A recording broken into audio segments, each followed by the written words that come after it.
Shalom, dalam video ini kami akan menjelaskan tentang sindrom nefrotik. Nah, bagian-bagian apa saja yang akan kami jelaskan? Hal itu dapat kita lihat bersama dalam outline. Ada 11 bagian yang akan kami jelaskan, mulai dari definisi sampai tahap perencanaan. Dan berikut adalah nama-nama kelompok yang terlibat dalam pembuatan video sindrom nefrotik. Yang pertama, pengertian sindrom nefrotik. Nah, sindrom nefrotik ini merupakan gangguan klinis yang ditandai dengan adanya injuri glomerular dengan karakteristik atau gejala seperti edema, protein urea atau adanya protein dalam urin, hipoalbuminemia atau penurunan albumin dalam darah, dan hipokolesterolemia atau penurunan kolesterol dalam darah. Selanjutnya, etiologi sindrom nefrotik. Sindrom nefrotik disebabkan oleh peningkatan permeabilitas glomerulus yang menandakan kerusakan ginjal. Kondisi ini dapat terjadi setelah serangan glomerulonefritis atau mungkin akibat paparan racun atau obat tertentu, kehamilan atau transplantasi ginjal. Etiologi sindrom nefrotik dibagi menjadi 3, yaitu primer atau idiopatik. Etiologi bentuk primer diyakini sebagai respon imun. Respon imun menjadi penyakit glomerulus atau infeksi sistemik oleh tubuh yang mengubah struktur glomerulus, misalnya minimal change disease. Yang kedua sekunder yaitu terlibatnya penyakit sistemik tubuh yang disertai dengan inflamasi maupun tidak, misalnya diabetes mellitus, kegebalan yaitu lupus eritomatosus, dan infeksi yaitu HIV dan virus hepatitis B. Yang ketiga kongenital, yaitu adanya faktor genetik yang terlibat, antaranya sindrom nefrotik kongenital dan sklerosis mesangial difus. Sindrom nefrotik memiliki 3 macam klasifikasi, yaitu yang pertama menurut umur, yang terdiri dari sindrom nefrotik bawaan yang muncul saat lahir atau sebelum 3 bulan kehidupan, dengan 2 jenis tipe yaitu primer dan sekunder. Lalu yang kedua sindrom nefrotik infantil dengan onset antara usia 3 bulan dan 1 tahun. Lalu yang ketiga sindrom nefrotik masa kanak-kanak dengan onset antara 2 dan 8 tahun dan terakhir dewasa atau pubertas. Lalu menurut etiologis terdiri dari sindrom nefrotik primer dan sindrom nefrotik sekunder. Dan yang terakhir menurut histologik yang terdiri dari sindrom nefrotik perubahan minimal atau MCNS dan sindrom nefrotik dengan penurunan yang signifikan. Nah, berdasarkan hasil patologi anatomi yang didapatkan, sebagian besar sindrom nefrotik pada anak adalah kelainan minimal. Lalu, karena ternyata penentuan prognosis lebih baik dilakukan dengan penilaian respons terhadap steroid dibandingkan gambaran patologi anatomi, maka akhirnya pembagian klasifikasi sindrom nefrotik adalah sindrom nefrotik sensitif steroid atau SNSS dan sindrom nefrotik resistant steroid atau SNRS. Selanjutnya, tanda dan gejala. Yang pertama, edema perifer, di mana pada fase awal, edema muncul di bagian lokal seperti kelopak mata. Yang kedua, albuminuria, di mana meningkatnya protein dalam urin menyebabkan albumin serum menurun dengan nilai kurang dari 25 gram per liter. Yang ketiga, hiperlipidemia. Albumin serumnya menurun, tekanan osmotik serum berkurang, dan mengakibatkan tekanan hidrostatik kapiler lebih tinggi daripada tekanan osmotik kapiler. Hal inilah yang menyebabkan terjadinya edema di seluruh tubuh, juga meningkatnya serum kolesterol yang tinggi. Yang keempat, disfungsi ginjal dan hati. Yang kelima, gangguan elektrolit. Yang keenam, gangguan koagulasi, di mana adanya pengumpulan darah karena pembuluh darah yang rusak. Yang ketujuh, gangguan hormonal dan anemia, di mana karena disfungsi ginjal sehingga produksi hormon menurun dan menyebabkan anemia. Yang kedelapan, oliguria atau urin berwarna gelap akibat proteinuria. Yang kesembilan, proteinuria, di mana ada perubahan pada membran dasar glomerular. Membran tersebut menjadi hipermeabel karena berpori-pori sehingga banyak protein yang terbuang dalam urin, dengan nilai lebih dari sama dengan 50 mg per kilogram per hari. Nah, untuk diagnostik testing dari sindrom nefrotik dapat dilakukan dengan beberapa cara, yakni yang pertama, urinalisis proteinuria dengan berat lebih dari 50 mg per kilogram per hari, kurang lebih hematuria mikroskopik. Kedua, protein serum akan menghasilkan kurang dari 2,5 mg per desiliter. Ketiga, tes elektrolit. Di sini hiponatremi kadang-kadang akan terlihat. Keempat, tes complements akan menghasilkan kurang lebih menurunkan C3 dan C4. Selanjutnya, urea kreatinin biasanya akan normal pada presentasi densitas rendah dan sangat meningkat pada presentasi. Kemudian serum kolesterol low density lipoproteins hasilnya sangat meningkat. Lalu tes serum kalium hasilnya kurang. Selanjutnya tes renal ultrasound yang biasanya digunakan untuk mendeteksi kemungkinan adanya anomali struktural. Dan tes terakhir adalah tes radiografi dada, digunakan untuk mendeteksi apakah ada kemungkinan terjadinya efusi pleura. Penata laksanaan medis pada sindrom nefrotik pertama menggunakan kortikosteroid yang bisa teman-teman lihat pada slide memiliki efek utama untuk bertindak menginduksi pengkodean gen untuk sitokin antiinflamasi. Untuk dosisnya per hari, prednisone oral maksimum 60 mg untuk terapi awal dan dosis harian alternatifnya 40 mg per hari. Terapinya ditotal menjadi minimal selama 12 minggu.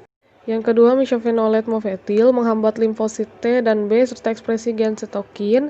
Kadar mycophenolate-nya asamnya lebih tinggi daripada 45 mg per jam per liter, memungkinkan obat lebih efektif dalam menurunkan skala kambuh FRNS pada pasien. Yang ketiga, menggunakan cyclophosphamide untuk pengobatan sindrom nefrotik pada pasien yang sering kambuh dan mengurangi kejadian relapse lebih efektif dibanding kortikosteroid. Dosisnya 3 mg per kilogram per hari untuk 8 minggu via oral. Terakhir, menggunakan levamisol untuk pengobatan cadangan dengan steroid di lingkungan steroid dependent nephrotic syndrome. Disarankan dosisnya 2,5 mg per kilogram pada hari alternatif selama 12 bulan. Selanjutnya yaitu komplikasi sindrom nefrotik pada anak. Komplikasi yang dapat timbul pada anak penderita sindrom nefrotik adalah hipokalsemia dan defisiensi vitamin D. Apa itu hipokalsemia dan defisiensi vitamin D? Hipokalsemia artinya penurunan kadar kalsium di dalam darah. Perlu kita ketahui bahwa 40% kalsium dalam darah terikat dengan protein terutama albumin, sehingga kadar kalsium serum dipengaruhi dengan kadar albumin serum. Hipokalsemia pada anak penderita sindrom nefrotik disebabkan oleh karena berkurangnya kalsium yang terikat albumin akibat hipoalbuminemia. Dan apabila terjadi penurunan kadar kalsium dalam darah, maka akan menyebabkan tetani, kejang, gangguan pembentukan tulang, dan penyakit tulang metabolik. Kedua, defisiensi vitamin D pada anak penderita sindrom nefrotik disebabkan oleh proteinuria yang menyebabkan vitamin D binding protein yang mengikat vitamin D3 terfiltrasi di urin. Kita tentu sudah tahu bahwa vitamin D merupakan unsur yang sangat penting dalam metabolisme tulang dan homeostasis kalsium pada manusia. Terutama pada anak, vitamin D ini sangat diperlukan perannya dalam pembentukan dan penguatan tulang. Sehingga apabila terjadi defisiensi atau penurunan kadar vitamin D pada anak penderita sindrom nefrotik akan menyebabkan rakitis, osteomalasia, dan hipokalsemia. Selanjutnya, kita akan membahas tentang prognosis sindrom nefrotik.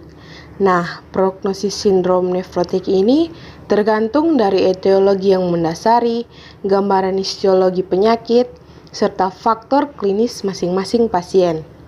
Untuk anak yang mengalami sindrom nefrotik primer, prognosisnya sangat baik, dengan pemberian beberapa jenis obat yang menurunkan tekanan darah, mengeluarkan cairan berlebihan, dan mengontrol sistem kekebalan.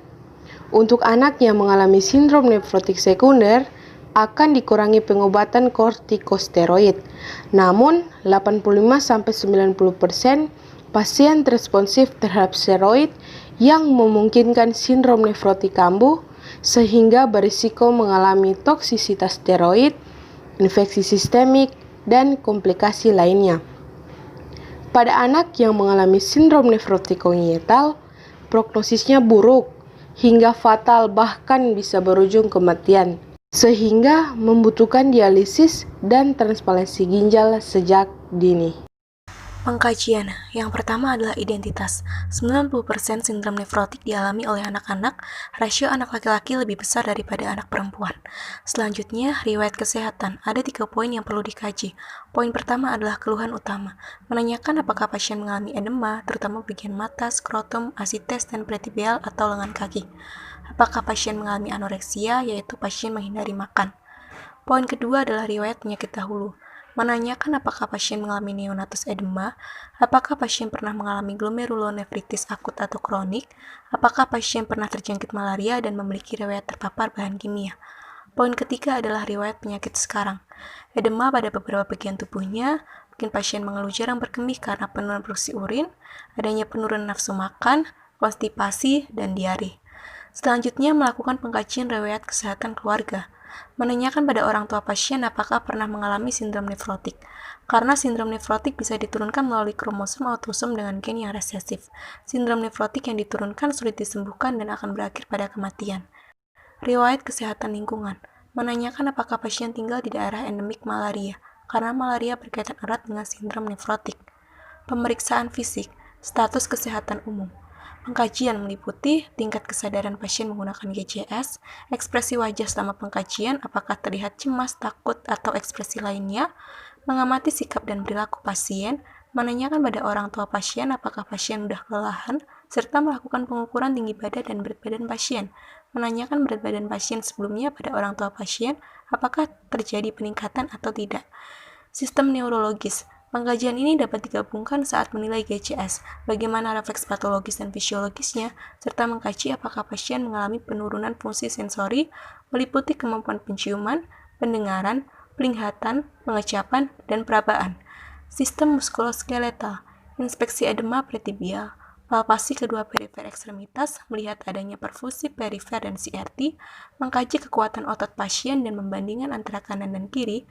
Sistem integumen, inspeksi hygiene kulit pasien, apakah terdapat redness, rash, dan cyanosis. Pemeriksaan penunjang yang dapat dilakukan yaitu pemeriksaan radiologi dan laboratorium. Masalah keperawatan sindrom nefrotik yaitu ada intoleran aktivitas, gangguan cerna tubuh, kelebihan volume cairan, ketidakseimbangan nutrisi, sama dengan kurang dari kebutuhan tubuh, isolasi sosial, risiko infeksi, risiko perfusi ginjal yang tidak efektif, dan risiko kerusakan integritas kulit. Perencanaan. Yang pertama, perawatan darurat, pemberian oksigen untuk gangguan pernafasan, CT scan untuk mengevaluasi emboli paru, persiapan drainase efusi pleura menggunakan WSD. Kedua, perawatan rumah sakit akut.